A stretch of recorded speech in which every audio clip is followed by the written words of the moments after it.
Record. Exactly. So what I do is that I start collecting kicks, hi-hats, claps, like tambourines, and any sounds in particular that I like. And with those, I kind of construct my sound and my style. For sure. Ġifiri, for example, this kick. I like this like bumpy, but not too techno-ish. Tismaħħa, can you hear the kick? Yes, of course. You tune it into the key of the track. It depends. It depends what I like. For example, if it's kind of tuned already into what I want, I go for it. I have like different keys of the same kick, and I kind of go for it. You choose that they'll be ready to go and you from your Exact. selection. Normally, I always kind of go in D major into that kind of like into that direction. So also it's like with most parts are also in the same kind of key because You it's stay in the same key. Your tracks are pretty much in the same key. You could say. because it's kind of it's it's kind of kif taqbad tajt. The key you like. The key I like. Your favorite energy, like your favorite vibe. Exact. That's the word I was going for, energy, because this kind of like the major, especially the energy for a club room kind of environment is really good. But per esempio, um, this one I recorded. I was in a studio with some like real tambourines, and we recorded some real sounds, and we kept them there. So and I kind of reuse, and I cut some parts here, so the rhythm was different, and I just mute some parts. Overall though, when you're building your sample library, the samples, obviously aside from recording them yourself, where do you get them from? Like from Complete maybe, or from online? There are websites, like for example Splice. There's multiple websites. There is also like you can go on like maybe you can Google, and there are some sample packs for free. And you just maybe collect it. Of course, you spend time going through them. You spend time going through them. Exact. And at the same time, it's you need to kind of, first of all, they need to be wave, of course. Then they need to be good quality, and they need to all the parts need to go in the same kind of flow. So I know that my sound is kind of a bit tech house driven, with some kind of melody. So I always kind of keep that in mind. Of course, if some parts you will like, you can keep them, and maybe there are some other projects that maybe will come later on, and you can use them. For example, it sounds like this: the hi-hats, like double hi-hats to enhance, and for example also double clap.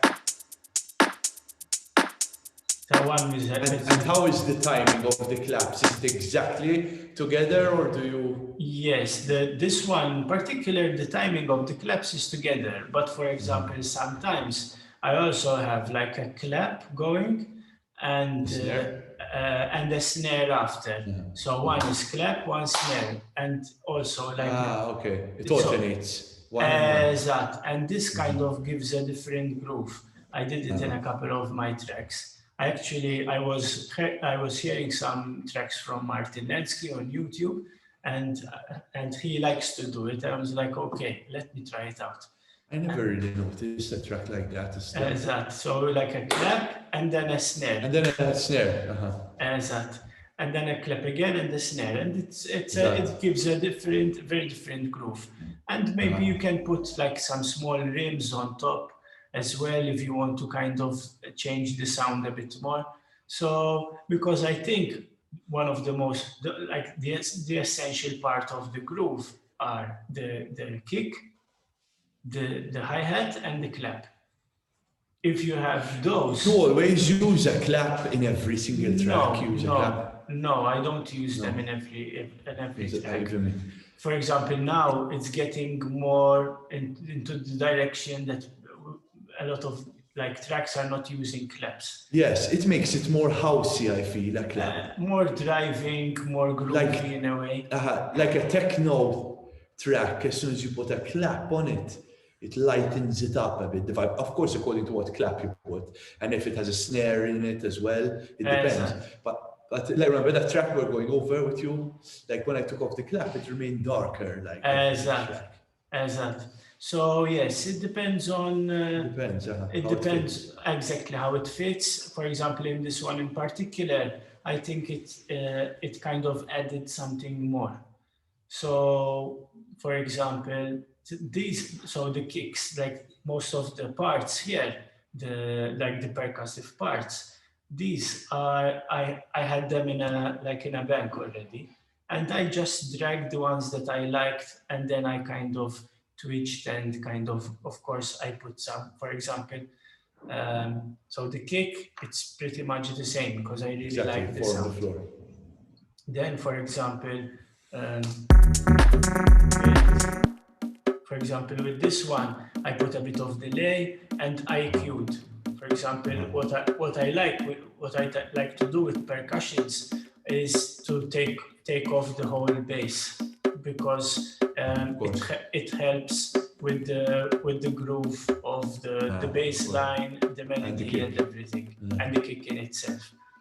Plus also with the gating and everything helps. So it's the cleaner. And the pattern of the highs and the percussion of all the drums. The kick is always 4 on the floor primarily. You might have a double hit here and there, but the rest. The question is more directed to the rest.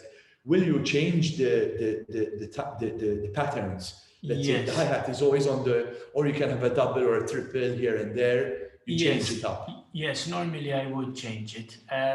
I would, with the hi-hats, I would normally have something like this, like very normal pattern. That on the offbeat.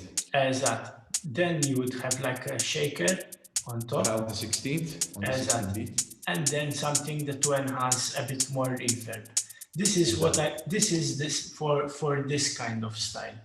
But if you kind of want to go a bit more groovier, a bit more maybe a bit with some drums, add some drum elements and stuff like that. Yes.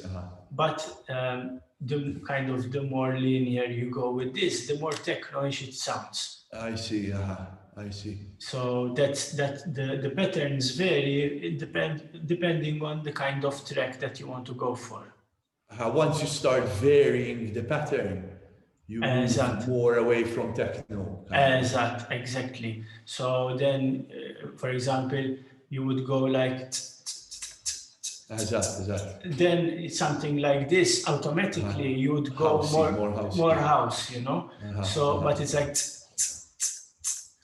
Automatically it's very techno, so that's why. But yes, normally I also like to kind of change. For me, EQing is one of the most essential parts in the whole thing. So for example, let's say with this part here, I'm gonna remove the EQ.